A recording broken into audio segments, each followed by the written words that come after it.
Din studiul de fezabilitate reiese odată necesitatea, oportunitatea dezvoltării sistemului și mai mult decât atât reiese paritatea dintre valoarea investită versus valoarea protejată. Un lucru esențial, aici lumea trebuie să înțeleagă faptul că din datele actuale, investiția a 1 euro în sistemul antigrindină protejează undeva la 10-12 euro.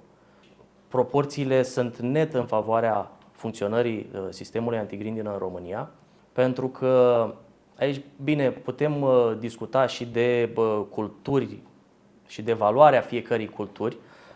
Per total, sistemul este extrem de eficient, mai ales că Ministerul Agriculturii nu dă despăgubiri. Și dacă ne uităm la ce despăgubiri se dădeau, spre exemplu, anii 2010-2015, când sistemul nu era funcțional în județul Vrancea, o să constatăm faptul că funcționarea sistemului este mult mai ieftină decât despăgubirile care s-ar acorda în caz de calamitate la grindină. Activitatea nu este întâmplătoare, nu este la voia oricui, este foarte bine procedurat fiecare pas. Ba mai mult, pentru a avea acces la informațiile, la datele radar, avem un acord de colaborare cu Administrația Națională de Meteorologie, care ne furnizează informațiile radar prin rețeaua SIMIN.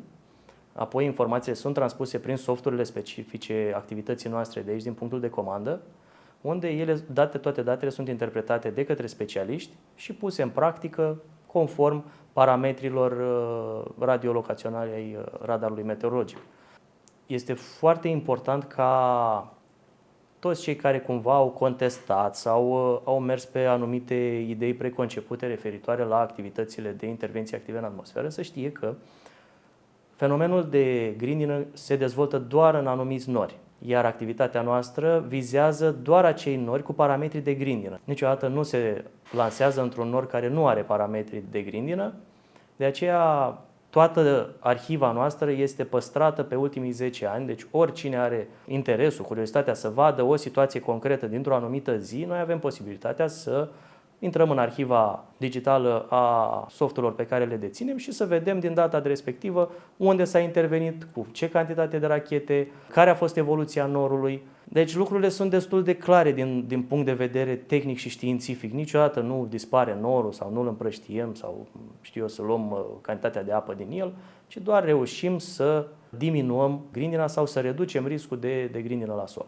Ca și parteneri instituționali, Administrația Națională de Meteorologie este unul din membrii proiectantului general al Sistemului Național Antigrindină.